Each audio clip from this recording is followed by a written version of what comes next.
예, 계속 하겠습니다. 이 교육과정의 그 일반적인 편성과 운영의 그 흐름을 보면 우리가 이런 것들을 이해할 수 있어요. 교육부에서 하는 게 있고, 이제 과거 같으면 교육부에서 쫙 내려가서 이 시도교육청까지 해서 이렇게 내려오면 각 학교에서 해야 될 것까지 다 정해주는 경우가 일반적이었어요. 요즘은 교육부에서는 국가 수준의 교육과정에 대해서 기준을 고시를 해요. 그걸 고시를 해야지 출판사가 됐든 이런 것, 그다음에 관련 그 단체들이 다 이런 것들을 준비를 하지 않습니까? 가장 대표적인 예가 2015 개정교육과정 발표하고 뭐 설명회하고 다 하잖아요. 그때 학교에서 참여하고 출판사에서 참여하고 해서 다 내용을 살펴본다고요. 교육부에서 하고 나면 시도교육청에서는 거기에 따른 지역 수준의 교육과정 편성 운영 지침을 작성을 해요. 이게 왜 중요하냐? 대개 선생님들이 생각하실 때는 나는 교육학 배우고 그냥 그 면접하러 들어가면 되지라고 생각하시는데 그러면 안 되고요. 각 시도교육청에 우리 도의 교육 그 과정의 지침이 이렇습니다라는 것들을 다 저기 홈페이지에 공지를 다 하고 있어요. 심층분석 할 때 그걸 물어볼 수가 있기 때문에 그거 다 숙제가 들어가야 됩니다. 그거 각 교육청 홈페이지 안에 있는 지역마다 달라요. 왜? 시도교육감이 다르지 않습니까? 그분들의 교육 철학에 따라서 이 교육과정에 달라지는 부분들이 있거든요. 공약으로 뭐 이렇게 하겠다라고 하는 것들이 있잖아요. 그걸 반영해야 될 거 아니겠습니까?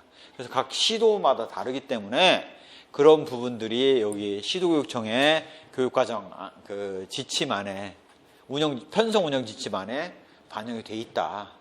그걸 받아갖고 지역교육청에서는 학교에서 이렇게 하면 좋아요 라는 것들을, 그 다음에 우리가 앞으로 이거 달성 여부를 장학을 할 때 이렇게 볼게요 라는 지침들을 제공을 해요. 그러면 학교에서는 이걸 받아가지고 학교의 교육과정 편성 운영을 하죠. 사실상 학교에서 이걸 하기보다는 여기 있는 것들을 거의 그냥 따라서 만든다라고 생각하시면 돼요. 그래서 이거를 갖다 도로 올려갖고 승인받고 올리고 이렇게 편성했습니다라는 것들을 알려주면 교육부에서는 이런 내용들이 어떻게 반영되어 있는지 이런 것들을 반영을 하고 있는 거죠. 파악하고 있는 거죠. 이게 바로 의미고요. 이렇게 하도록 되어 있는 것들은 바로 이렇게 법에, 초중등교육법에 이런 일반 기준을 두고 그렇게 하도록 두고 있는 거죠.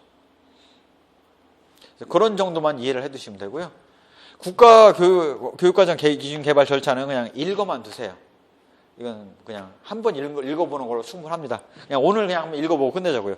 계획 수립하고 기초연구하고 교육과정 연계 개발하고 심의하고 최종안 선정하고 확정 고시 2015 개정교육과정을 이 과정을 밟아서 했다라고 그냥 이해하시면 그걸로 충분합니다.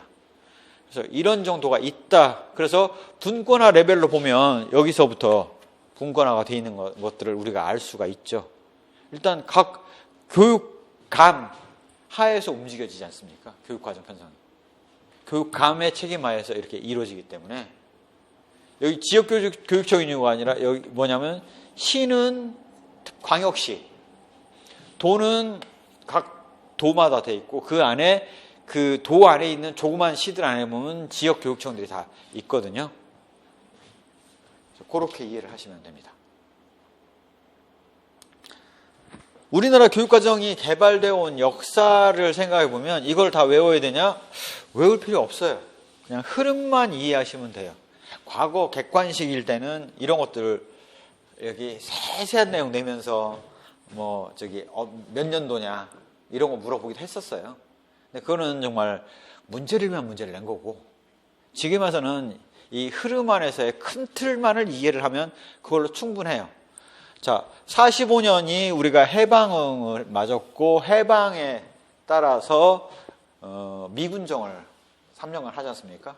그때 긴급조치로서 교육계획을 내는데 바로 교과 편제하고 시간배당을 발표해요. 즉 시수 발표한 거예요.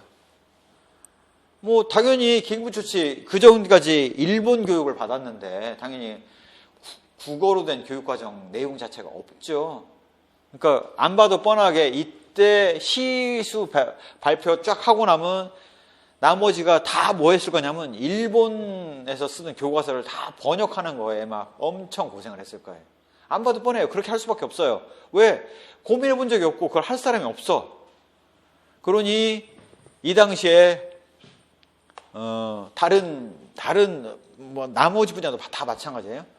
그 일본에서 이런 교육적인 업무를 다 관장을 하셨던 분들, 이제 주로 이제 비판할 때는 친일파라고 일하죠. 그런 분들이 요거에서 들어가서 번역하는 업무를 했던 거예요. 왜? 만들어진 건 없고 일본 거를 번역을 했어야 됐으니까. 그래서 우리나라가 일제전제를 많이 띄고 교육 용어들이 일제전제를 많이 띄는 이유가 이걸 그때 번역을 했기 때문에 그래요. 그다음에 1946년에 드디어 이제 교육 계획에 해당되는 교수 요목을 발표를 해요.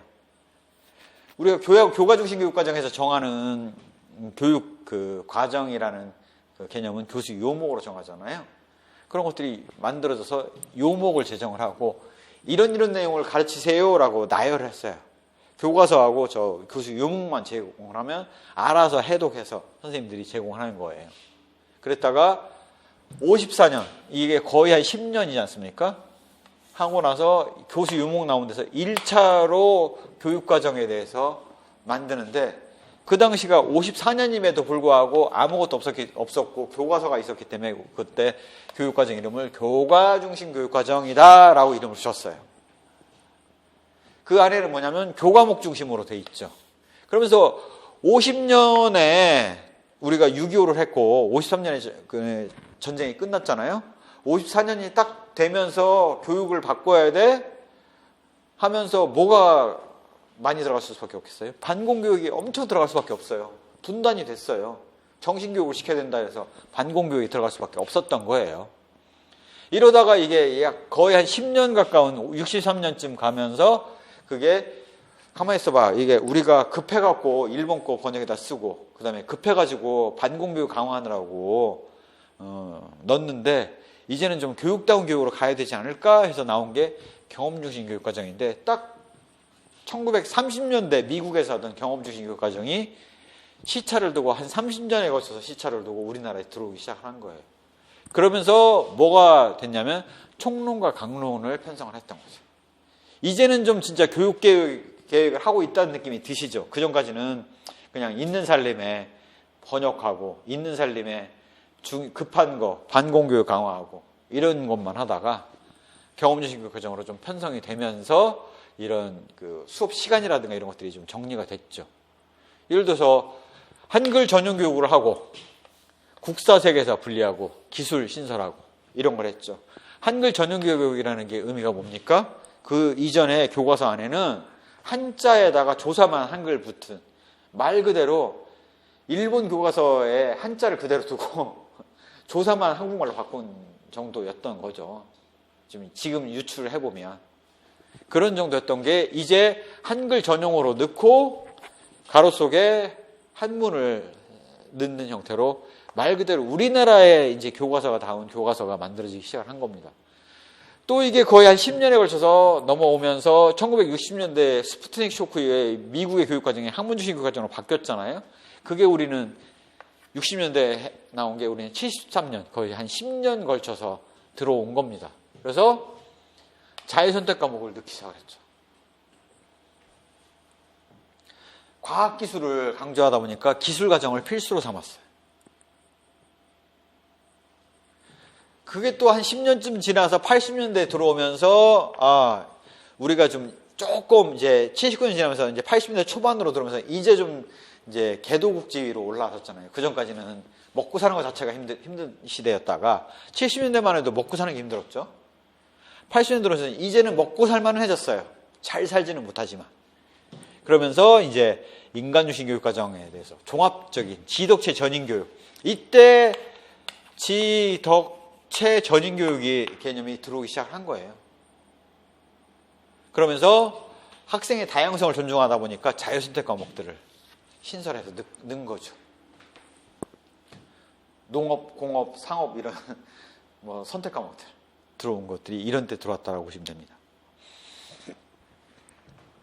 근데 이제 이렇게 해갖고는 조금 뭔가 학력저하 이런 것들에 좀 문제가 나타나요. 특히 클럽 활동이나 과외 활동을 강조했어요. 특별 활동을 많이 늘렸다고요. 그랬더니 학력저하 현상이 나타나서 그게 좀 문제가 생겼거든요. 그래서 87년에 통합교육과정이다라고 얘기를 해요. 무슨 얘기냐? 통합이라는 것들은 교과중심 교육과정, 경험중심 교육과정, 학문중심 교육과정, 인간중심 교육과정이 갖고 있는 장점을 따기 위해서 목표로 보면 인간중심 교육과정을, 내용으로 보면 학문중심 교육과정을, 교수 방법으로 본다면 교과중심 교육과정의 장점들을 취합해서 딴 게 통합교육과정입니다. 대신 교과목이 엄청나게 늘었죠. 기초교육 강화. 그래서 여기 기초교육이라는 거는 우리가 파이데이아 제안에서 보다시피 기초교육이라는 거는 영어, 수학, 과학, 사회, 컴퓨터였지 않습니까? 우리로 따지면 국어, 당연히 국사는 들어갔겠죠. 국어, 국사, 그 다음에 수학, 과학은 강화를 한다고 하니까 4과목이 들어간 거죠. 물리, 화학, 생물, 지학으로 분과로 쫙 들어갔죠. 사회는 인문지리, 국토지리, 정치경제, 사회문화, 그 다음에 국사, 세계사 들어왔죠. 그 다음에 나머지는 전인교육 하자가 된 거죠. 컴퓨터는 안 들어왔어요. 왜? 87년도면 그 당시 지금 컴퓨터가 얼마씩 하던 때냐면 1000만 원 정도씩 하던 때예요. 지금 PC가. 그러니까 비싸서 그걸 할 수가 없죠. 미국은 싸지만 한국은 비쌌기 때문에 할 수가 없었어요. 그런데 이렇게 해서 하다 보니 좀 문제가 있는 거죠. 그래서 선택 과목을 이런 것도 늘려나갔단 말이에요. 문제가 있어서 통합교육과정을 하되 교육과정의 분권화를 한 거죠. 이때까지는 시수가 더 정해져 있었어요. 국어 주당 몇 시간 가르치고 수학 주당 몇 시간 가르치고 이게 다 정해져 있었는데 이때는 조금씩 재량권을 주기 시작했어요. 국가, 지역 교육과정을 이제 이때는 국가 교육부에서 다 짜준 대로 그대로 쫙 내려가는 방식이었는데 이제는 좀 재량권들을 줘서 국가는 지침을 마련하고 지역은 어느 수준까지 하고 학교에다가는 어떻게까지 주고 라는 재량권들을 조금씩 주기 시작하는 게 92년도입니다. 잘 보시면 아까 우리가 다뤘던 게 중앙집중식에서 지방분권형으로 가면서 우리가 먹고 살만해지면서 갔다라고 했잖아요. 딱 92년도면 우리가 89년도 80년대 말 올림픽 이후에 3조 호황 지나고 나서 딱 온 시기에 그게 조금 늦게 반영되면 92년도에 교육과정 안에 반영된 거죠. 분권화를 했고 필수 교과 축소하고 국사를 사회 통합하고 특별활동을 강화했죠. 외국어 교육 강화하면서 제2외국어 들어오고 이런 식으로 92년에 제2외국어는 그 전에 들어왔는데 이제 강화가 됐죠. 그러다가 97년에 새 교육과정을 했는데 이 기존의 교육과정이 인재 양성이라는 면만 했지 어떤 인재를 한다는 것들을 잘 얘기하지 않았어요. 그런데 새 교육과정에서는 이제 교과, 재량, 특별활동, 그러니까 학교의 재량활동들을 아예 둔 거예요. 특별활동을 강화해서 뒀어요. 그 다음에 수준별 교육과정을 뒀고 학생 선택 중심으로 했고 인재상은 자율 창의적인 한국인을 육성하겠다는 창의적인 인재 양성이라는 부분이 이때 처음 들어온 거예요. 그 전까지는 그냥 인재 양성이라는 애매한 얘기만 있었는데 그 인재상이 뭐다라는 게 처음 얘기가 된 거예요. 그래서 창의적인 걸 하다 보니 지역 학교에 대한 재량을 확대를 했죠. 그랬더니 어떤 문제점들이 나타나냐면 학교가 대입 선발에 필요한 과목들은 늘리고 그렇지 않은 과목들은 확 줄여버리는 그런 문제점들이 발생을 한 거죠. 2009년 그래서 개정교육과정에 나오면서는 통합이 새 교육과정 미래형했지만 실상은 다 통합이에요. 실상은 다 통합교육과정인데 그게 새 교육과정이냐 미래형이냐 바로 복고주의 중심의 교육과정이라는 거죠. 여전히. 그리고 수업 시수를 자율 증감을 하도록 하니까 문제가 그거였던 겁니다. 교장 선생님들이 시험 과목에 해당되는 건 확 늘리고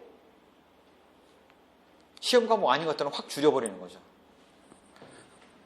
그런 것들이 가장 큰 문제가 됐고요. 집중 이수제를 확대를 했어요. 이 집중 이수제가 뭐냐면 원래 고등학교 과정 안에 과목을 배운다. 그러면 3년 과정에 있을 거 아닙니까? 근데 그걸 몰아서 끝내는 거예요. 예를 들자면 국어 시간을 원래 주당 3시간씩 1학년 3시간, 2학년 3시간, 3학년 3시간 이렇게 해야 된다면 그거를 1학년 4시간, 2학년 4시간 하고 3학년은 줄여버리는 거죠. 1시간으로. 이렇게 몰아서 집중 이수할 수 있도록 한 거죠. 이게 바로 집중 이수제예요. 수업 시수도 자율 증감을 해요. 그래서 대입 과목은 늘리고 그렇지 않은 과목은 줄여버려요. 그러니까 이제 이게 그 학교들 간의 경쟁이 치열하고 다 그렇게 왜곡돼서 가버리지 않습니까? 그러다 보니까 어떤 현상이 나타나요? 1년, 2년, 3년 차에 배워야 될 거를 2년 안에 몰아서 다 배워버리고 3년 차에는 애들 문제풀이하는 교육 중심으로 가버린 거죠. 그러니까 어떻게 돼요? 학생들이 선행학습이 난리가 나는 거예요. 선행학습. 말하자면 고등학교 입학하는 애들이 고등학교 과정을 끝내고 들어가 라는 과외가 너무 심한 거죠. 그래서 2011년에 개정이 되면서 어떻게 되냐면 시수 증감을 하되 공통으로 줄이는 과목, 체육, 음악, 미술 과목들은 확 줄여버리니까 그거는 못 줄이도록 바꿨어요.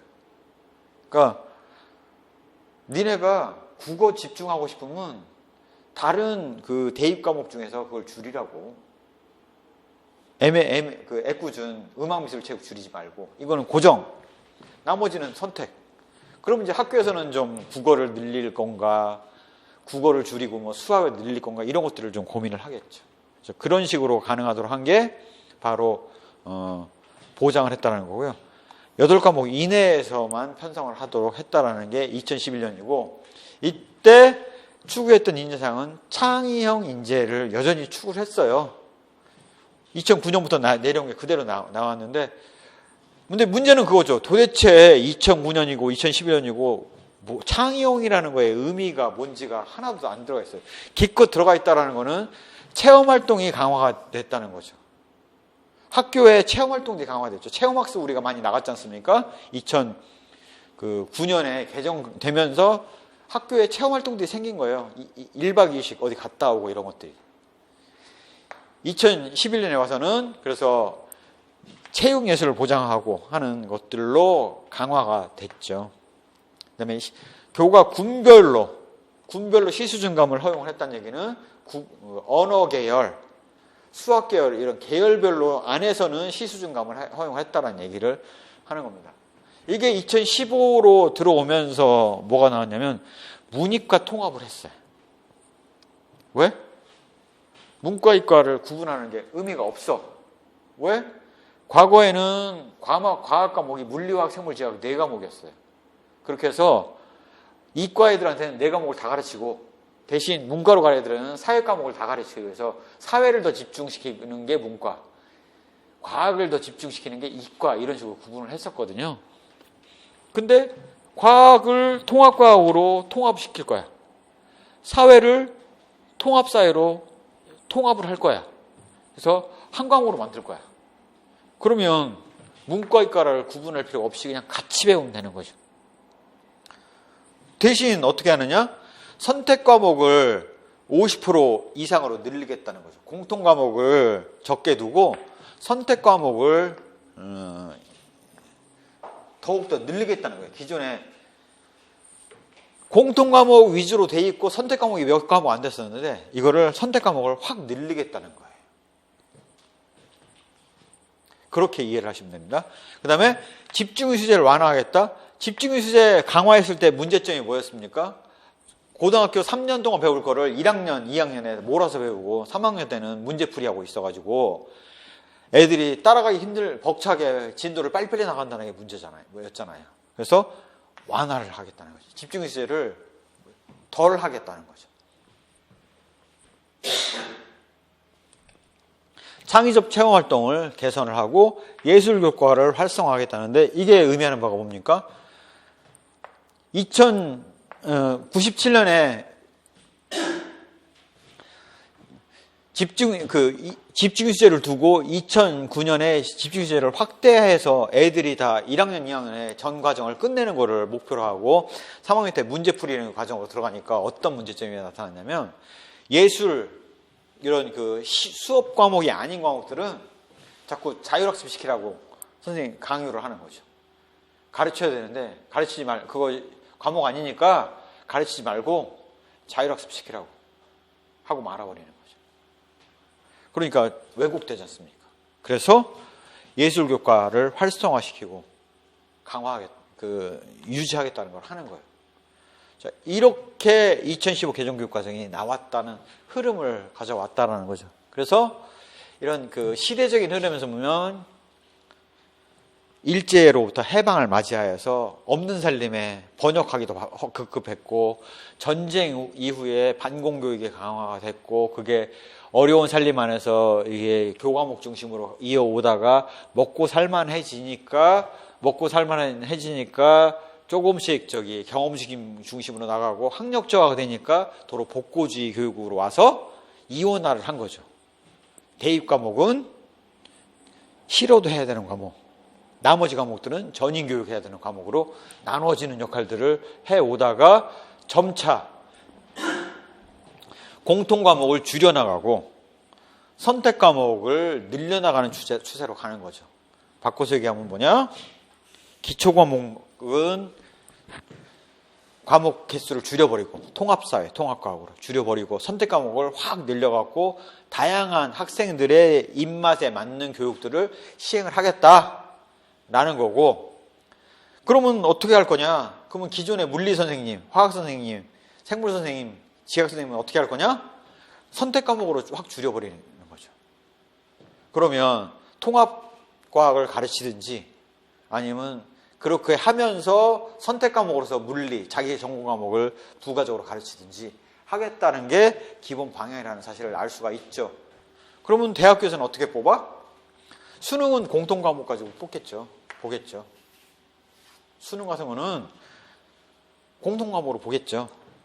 대신 각 대학교는 꼭 필수적으로 들어야 되는 과목의 것들을 정하겠죠. 물리과는 물리를 선택 과목으로서 꼭 들어야 되고, 수학은 선택 과목으로서 어디까지 들어야 되고, 그런 과학 과목 위주로 들어야 되고, 사회에 해당되는 과제에 대해서는 선수 과목으로서 무슨 과목을 필수로 들어야 되고 하는 제약을 두면서 대입 선발이 자율화되겠죠. 선발의 폭이 점수화라는 표준화된 게 아니라 선택 과목 중에서 무슨 과목을 꼭 들어야 된다라는 것들을 엄선을 하겠죠. 그래서 선택의 폭이 고등학교 때부터 대학교를 선택하는 폭이 정해지도록 바꾸겠다는 의도가 들어가 있다는 것들을 알 수가 있습니다. 그걸 어떻게? 바로 이걸 보면 알 수가 있죠. 2015 개정교육과정의 요약판, 교육부에서 발표한 거에 요약판. 이게 과목별로 다 있다는 거 아시죠?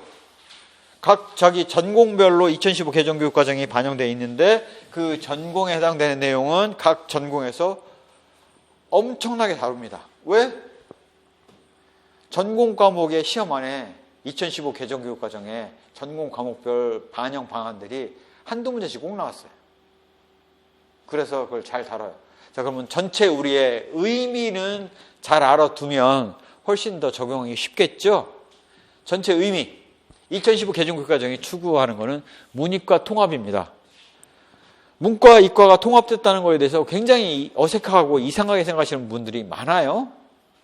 그런데 문과와 이과가 왜 과가 나뉘어졌는지를 안다면 그게 왜 통합되어야 되는지도 명확하게 아실 수가 있을 거예요. 일본이 서구의 신문물을 받아들일 때 법제도는 법도 그렇지만 주로 제도죠. 제도는 영국에서 받아들였어요. 과학 기술은 영국이 오픈을 안 해줬어요. 그래서 독일에서 받아들였어야 됐어요. 그래서 어떻게 했냐? 영국 유학 갔다 와서 제도를 받아들여서 일본에 받아들여야 되지 않습니까? 그래서 영어를 잘해야 되는 애들은 법과 제도 쪽, 우리가 통상 얘기하는 문과라고 하는 곳에서 하는 애들은 영어를 잘했어야 됐어요. 과학 위주로 돼 있는 쪽 애들은 독일어를 잘할 수밖에 없었어요. 그래서 일본이 문과와 이과로 나눴던 거예요. 이해되시죠? 이게 남아있는 거예요. 그래서 문과는 사회 중심으로 우리는 강화해서 가르쳤고, 이과는 과학 중심으로 강화해서 가르쳤던 거예요. 기존의 학문지식 교육과정일 때. 이해되셨죠? 그런데 지금 이런 게 무슨 의미가 있어요? 다 영어지. 미국이 됐든 독일이 됐든 자료는 다 영어가 이런 학술 자료가 됐든 선진 자료의 대부분은 다 영어로 돼 있지, 극히 예외적인 경우 아니고서는 다 영어로 돼 있지 않습니까? 근데 이게 구분이 필요가 없잖아요. 그래서 문과 이과의 구분의 실익이 없는 거예요. 그 다음에 과학 과목을 물리화학, 생물, 지학으로 따로 나눠서 가르쳤더니 제대로 하는 과학이 하나도 없는 거예요. 창의성을 키울 수가 없어요. 그냥 과학을 암기식으로 외우고 있어요. 사회를 떨어뜨려 했더니 그걸 종합하는 능력이 없어요. 그래서 이거는 안 되겠다. 통합시키자. 통합사회, 통합과학으로 가르쳐야지 창의성을 키우고 생각하지 못했던 것들을 해내고 융합해서 신복합 기술을 해내지, 안 그러고서는 안 되겠다? 그러니 문이과로 나눠야 될 이유가 없다. 왜? 나눌 필요 없어요. 공통 과목은 같으면 되고, 선택 과목을 얘가 뭘 들었냐에 따라서 대학교의 요건에 충족시키느냐 안 시키느냐를 좌우할 수 있어요. 즉 자기가 과학을 잘하고 싶다. 나는 물리과 갈 거야. 그러면 공통 과목 시험 보고 선택 과목으로 물리를 들었어야죠. 물리하고 지학을 열심히 들어서 물리를 더 심화해서 배워서 왔어야 되는 거죠. 물리 1이 아니라 물리 2까지 있는 거죠. 예를 들자면 내가 사회 과목으로 들어간다? 그러면 그 과에 들어가려면 사회에 관련해서 가르쳤던 내용뿐만 아니라 더 심화된 내용까지를 알고 있어야 되는 거죠. 그게 바람직한 거죠.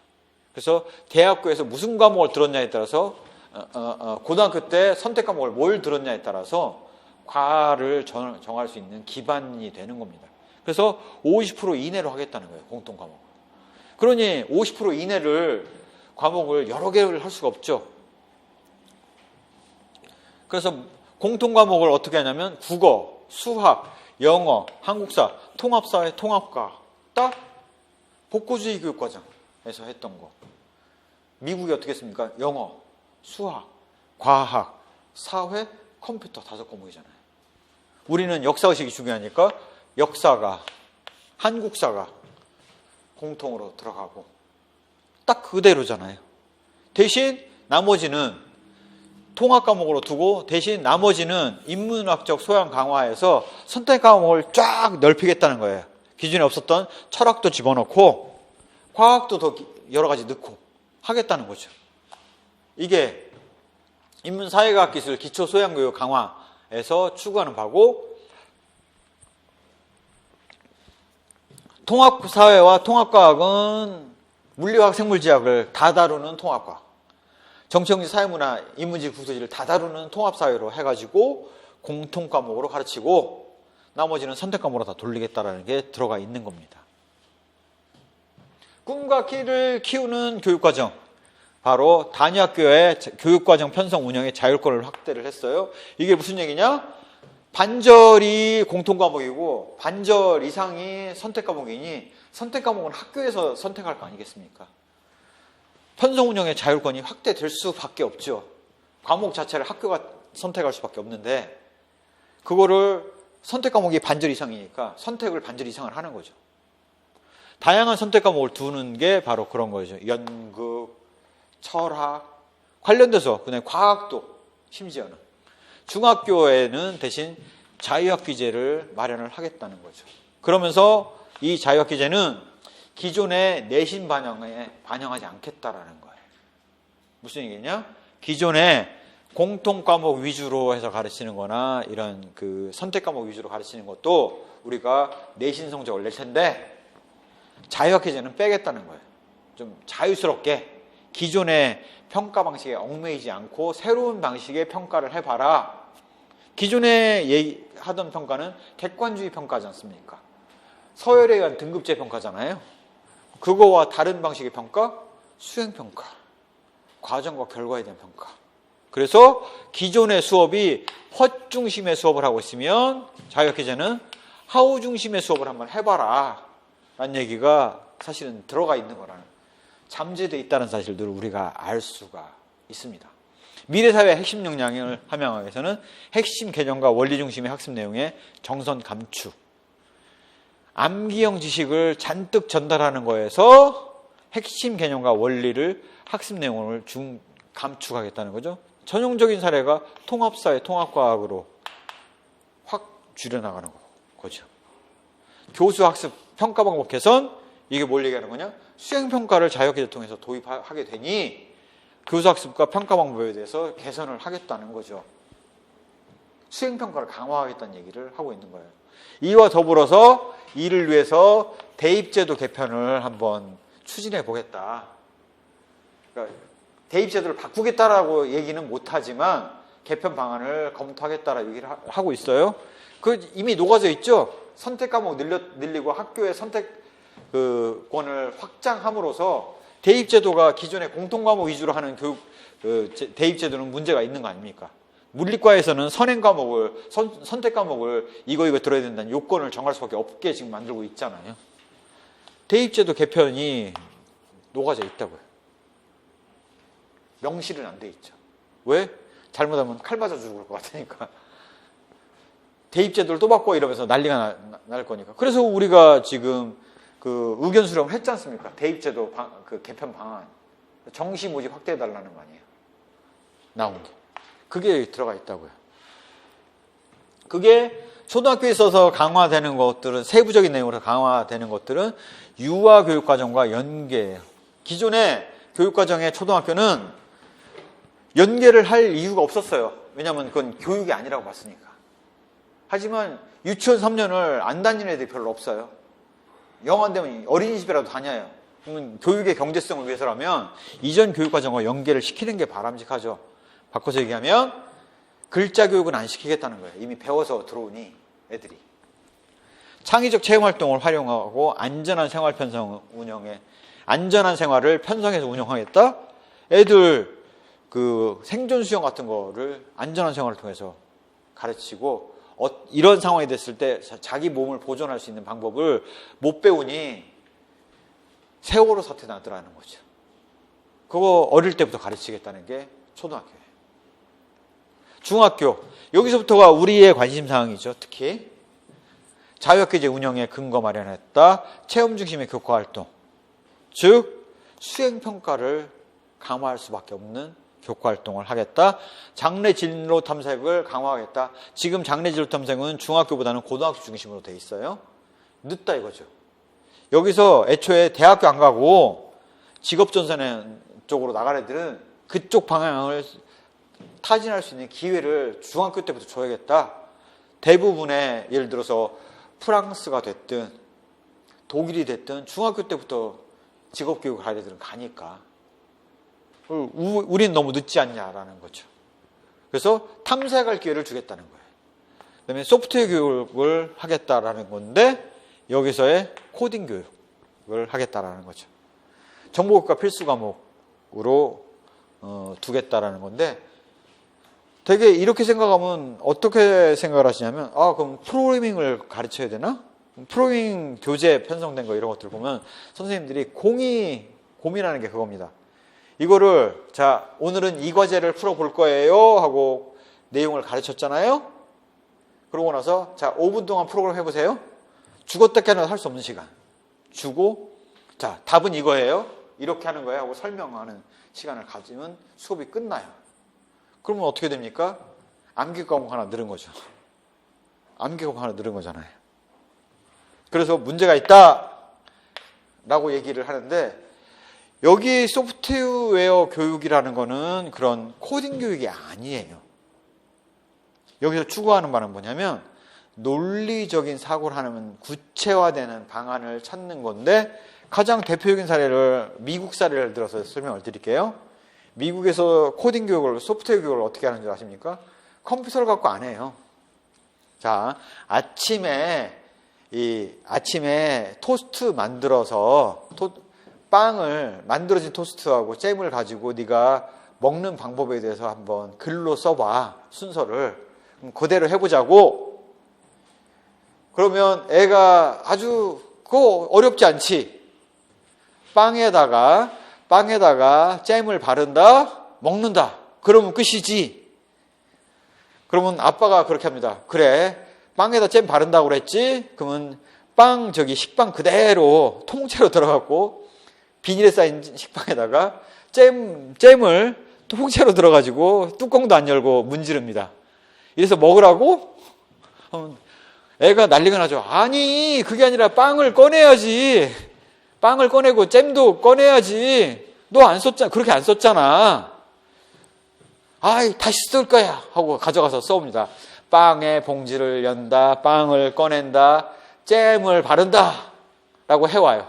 그러면 아빠는 그대로 합니다. 빵의 봉지에서 빵을 꺼냅니다. 잼을 뚜껑 안 열고 잼 그 병채 그대로 바르죠. 그러면 아니, 병을 열어야지. 이렇게 교육시키는 거예요. 무슨 얘기냐? 구체적으로 생각하는 방법을 교육시키는 목적이지, 컴퓨터 랭귀지, 언어 배우는 게, 언어를 암기하라는 게 목적이 아니라는 거죠. 그렇게 구체적인, 논리적이고 구체적인 사고를 할 수 있도록 하는 게 목적인 게 바로 이 소프트웨어 교육이라고 말씀드릴 수가 있습니다. 그래서 이런 식의 교육이 우리가 원하는 교육이에요.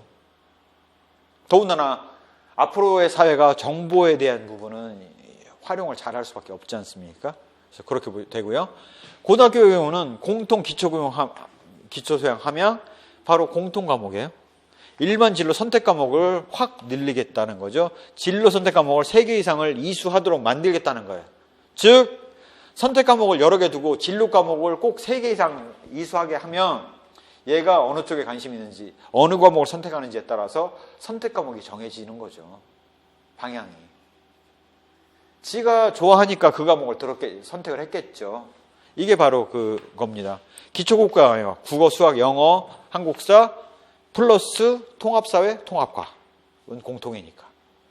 창의융합형 사고를 키울 수 있도록 통합사회, 통합과까지를 기초교과 영어로 두고 50% 이하를 균형학습을 유도한다. 이 공통과목을 50% 이하예요. 즉 통합사회, 통합과학과 나머지 선택과목들이 50% 이상을 차지하는 거예요. 선택과목을 통해서 학생들의 흥미를 반영을 잘 시키겠다는 거죠. 특성화고 공통과목, 기초과목, 실무과목을 개편해서 국가 직무능력 표준과 연계 강화. 국가에서 정한 직무능력 표준이 직업교육 안에 직업난 안에 뭐 이런 것들을 요구한다, 이런 것들이 다 정의가 된 것들이 있거든요. 그거와 과목과 실무 과목 간의 연계성을 높이겠다라는 거죠. 산업계 고등학교 같은 경우가 그렇습니다. 이게 바로 고등학교의 기본 방향이에요. 즉 이렇게 생각하는데, 이 기본 방향은 그래서 결국 창의융합형 인재를 키우겠다는 거예요.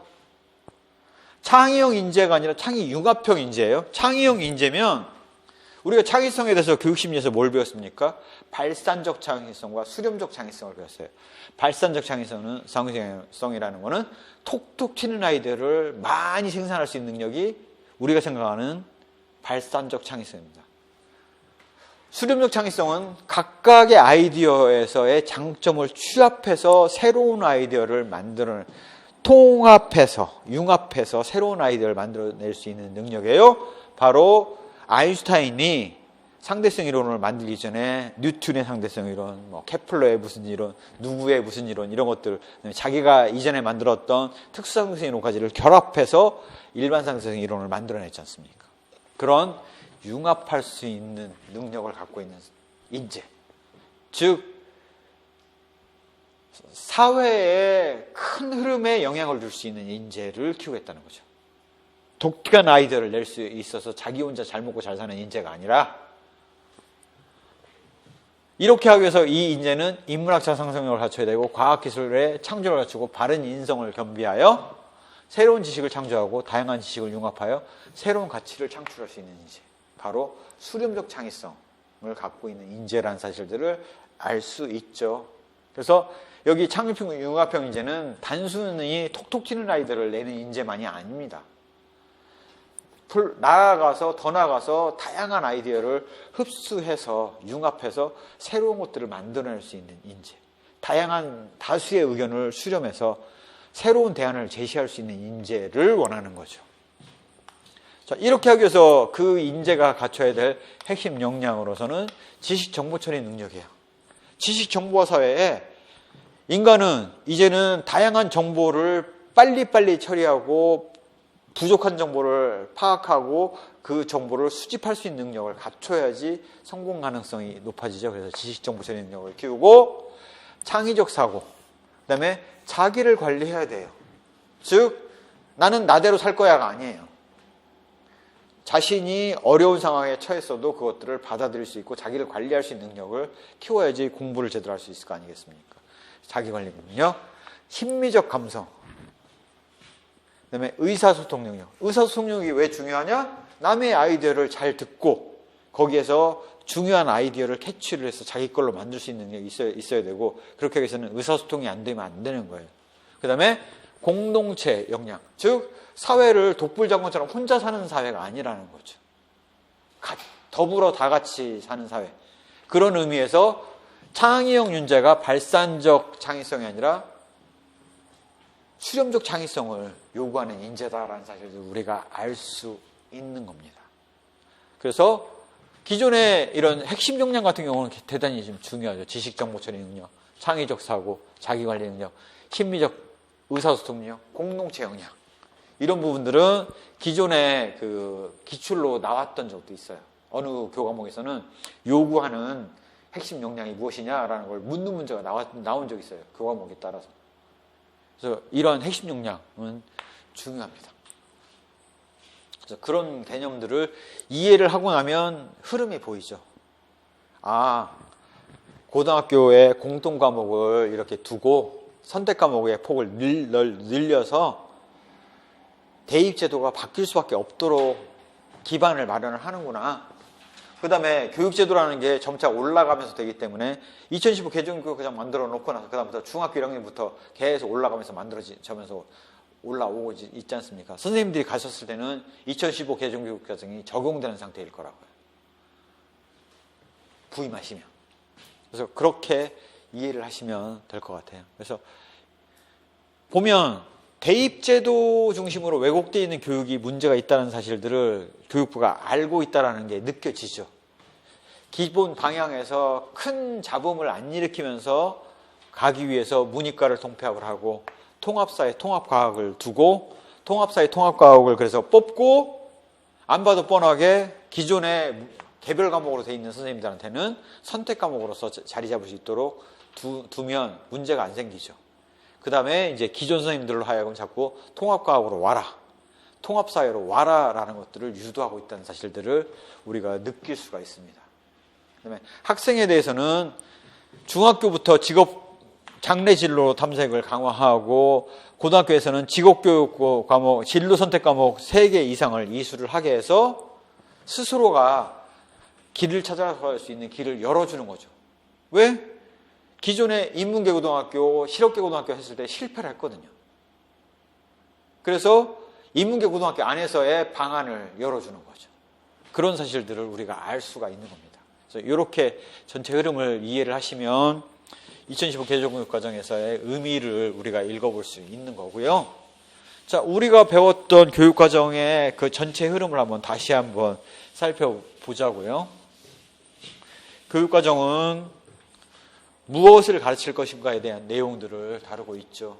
그래서 교육과정사에 여기 보시면 타일러, 타바, 워커, 아인즈너가 있기 때문에 나머지 사람들은 별로 중요하지 않아요. 여기서는 나올 일이 없어요. 여기서 차라리 다루면 되죠. 그럼 여기서 안 다루는 사람이 누구냐? 스펜서, 그 다음에 파이나 정도가 안 다루고 있는 사람이에요. 근데 스펜서는 너무 옛날 얘기죠. 그래서 역사적 전개에서 인간중심 교육과정에서 의미를 찾고 현재 교육과정의 문제점을 지적하기 위해서라면 파이나 재개념주의 정도만 좀 의미가 있겠다.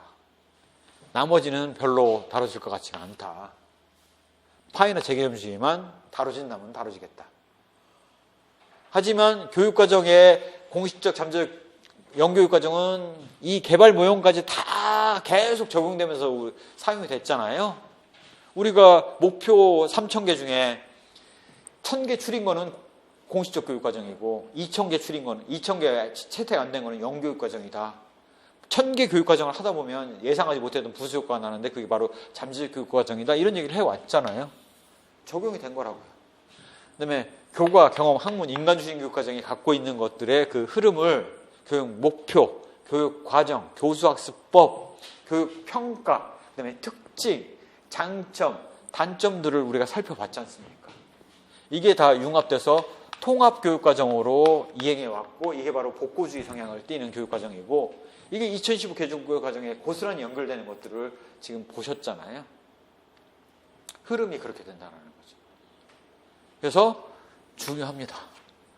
브루너 지식의 구조, 피터 저스트의 지식의 형식, 오크쇼트의 경험의 양식은 기존의 교육과정의 문제점을 진단하는데 부분적으로 도움이 되기 때문에 이 위만큼 중요하진 않아도 중요하긴 해요. 교육과정 개발 모형은 교육과정에서 필요한 중요 요소를 다 집대성한 거고 각각의 관점들이 다르기 때문에 이 각각의 특징과 장점, 단점, 무엇의 한계를 극복하고 해서 나온 것인지에 대해서 알고 있는 것들은 대단히 중요합니다. 또한 타일러의 교육과정 개발 모형의 세부 단계, 목표 설정 단계에서의 목표 설정의 원리, 학습 경험 선정의 원리, 학습 경험 조직의 원리를 알고 개념을 쓸 수 있는 것들은 대단히 중요하죠. 평가가 학생 평가가 아니라 교육 과정 평가라는 개념이라는 의미를 이해하는 것들은 필요합니다. 모형들은 알 필요 없어요. 그 다음에 우리나라의 역할 분담은 별로 중요하지가 않고요. 중요한 부분은 2015 개정교육과정이 어떤 의미를 담고 있느냐 라는 것들을 아는 것들이 중요하다는 거죠. 이렇게 전체적인 흐름을 이해를 하고 나서 보면 이 자체가 분량이 적은데 교육과정론 자체가 분량이 적은데 이 중에 대부분이 빠져버리고 이렇게 하니 중요하게 다룰 수밖에 없고 나온 게 또 나올 수밖에 없다는 거죠. 교수학습법에서 나온 거를 또 내면 교육과정 평가원에서 물어보겠죠. 이거 왜 또 내야 돼요? 하지만 교육과정론 내는 분들이 낸 걸 또 냈다. 그러면 뭐라고 하기가 어렵겠죠. 다룰 게 뻔한데. 그래서 나온 게 또 나올 수밖에 없다는 얘기예요. 나온 것이 중요하고 또 나올 수도 당연히 있다는 걸 얘기를 하는 거고 안 나온 것들도 적어도 이 부분들은 중요하다는 거죠. 이 부분. 동그라미 친 부분하고 세모 친 부분 정도까지는. 나머지는 그냥 이해 수준으로 충분하고. 특히 타일러의 이론 같은 경우는 목표 설정의 원리, 학습 경험 선정의 원리, 조직의 원리가 무슨 개념인지를 알고 그거에 대한 대안을 제시할 수 있을 정도, 방안을 제시할 수 있을 정도까지 이해를 하고 있는 것들이 중요하다. 그래서 계속 타일러를 얘기하면서도 사례를 들어갖고 주머니에 구슬 넣는 것부터 해서 목표 수립은 어떤 식으로 이루어지고 있고 해서 그걸 구체화해서 자꾸 보여드렸던 이유가 느끼면 외울 게 없어요. 근데 못 느끼고 하면 각각을 다 외워야 되는 거죠. 그렇게 해서 교육과정을 마쳤다라고 보시면 될 것 같습니다. 그래서 오늘까지 해서 중요한 것들이 많이 끝났죠. 내일은 이제 그 생활지도와 상담인데, 교육과정은 공식적 교육과정과 잠재 교육과정이 있다면 이 잠재 교육과정의 가장 대표적인 사례가 생활지도와 상담이에요.